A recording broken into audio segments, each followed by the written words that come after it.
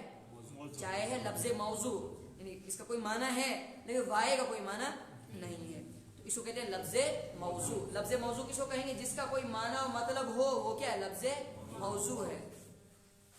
لفظ محمل جس لفظ کا کوئی معنی نہ ہو.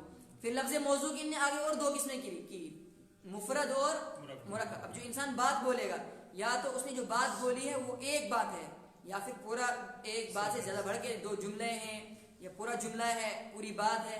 اگر وہ ایک بات ہے اس کو کہتے ہیں مفرد. کیا کہتے ہیں؟ مفرد. کیا کہتے ہیں اس کو؟ اگر ایک بات ہے اس کو کہتے ہیں مفرد. اگر ایک سے زیادہ یعنی دو جملے مل کر بن رہی ہے، دو باتیں مل کر بن رہی ہیں، تو وہ کیا ہے؟ مرکب. کیا ہے وہ؟ مرکب. لفظ اس میں مفرد اور مرکب. مفرد کس کو کہیں گے؟ اب مفرد کی ہمیں پتہ ہونا چاہیے. مفرد کہتے ہیں اکیلا لفظ، جیسے خالد، مروحۃ، اسی طرح بابن، قلنسوۃ. یہ کیا ہے؟ یہ ہے مفرد. یہ سب کیا ہے؟ تو مفرد کس کو کہتے ہیں؟ جسے کہتے ہیں مفرد وہ اکیلا لفظ ہے جو ایک معنی بتائے. جو کیا بتائے؟ ایک. جیسے ہم نے کہا اس میں لکھا ہے مدرسۃ. مدرسۃ کا معنی اسکول. مدرسۃ کا معنی اسکول. دوسرا ہے کس کو کہیں گے؟ مفرد وہ اکیلا لفظ ہے جو ایک معنی بتائے. جو کیا بتائے؟ جو ایک معنی بتائے وہ کیا ہے؟ مفرد. مفرد کا ہی دوسرا نام کیا ہے؟ مفرد کو کلمہ بھی کہتے ہیں. مفرد کو کلمہ بھی کہتے ہیں. اب اس کی تین قسمیں کی، اسم، فعل اور حرف. آپ شروع سے انسان جو زبان سے بات نکالے گا وہ کیا ہے؟ وہ ہے لفظ. پھر وہ لفظ اگر اس کا کوئی معنی اور مطلب ہے تو وہ لفظ کون سا ہے؟ موضوع. اگر اس لفظ کا کوئی معنی اور مطلب نہیں ہے وہ لفظ کون سا ہے؟ محمل. آپ بولیں انشاءاللہ آپ کو یہی یاد ہو جائے گا. اگر لفظ کا معنی اور مطلب نہیں ہے تو وہ کیا ہے؟ محمل. پھر لفظ موضوع کی دو قسمیں. کتنی قسمیں؟ دو. مفرد، مرکب. مفرد کس کو کہیں گے؟ اکیلا لفظ. اور مرکب کس کو کہیں گے؟ الفاظ کیا ہیں؟ یہ اسم ہے. جب ہم ان الفاظ، ان ناموں کو بولیں گے تو ہمیں اس کا معنی خود بخود سمجھ میں آ جائے گا. اور اس میں کوئی وقت لگتا ہے نہیں، نہ پاسٹ ہے، کچھ بھی نہیں آ رہا ہے. تو اس کو کہتے ہیں اسم. کیا کہتے ہیں اس کو؟ اسم. کس کو کہتے ہیں؟ نام کو.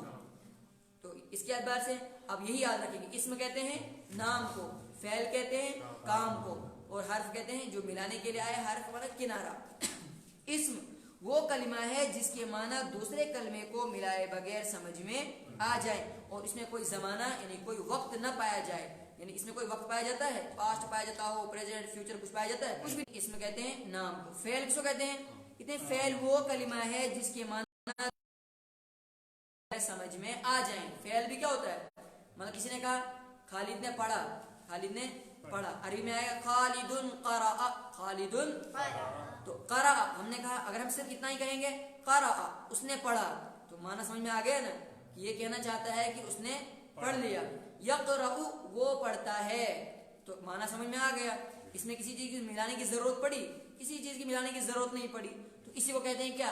فعل. فعل کہتے ہیں اس کو فعل. تمام کیا ہے؟ جو بھی کام ہو اس کو کہتے ہیں عربی میں فعل. فعل وہ کلمہ ہے جس کے معنی دوسرے کلمے کو ملائے بغیر سمجھ میں آ جائیں لیکن اس میں زمانہ ہوتا ہے. کیا ہوتا ہے؟ فعل میں کوئی نہ کوئی وقت پایا جاتا ہے، یا تو پاسٹ ہوگا یا پریزنٹ ہوگا یا کیا ہوگا؟ فیوچر. یعنی یا تو ماضی، اس کو کہتے ہیں عربی ماضی، مضارع اور مستقبل.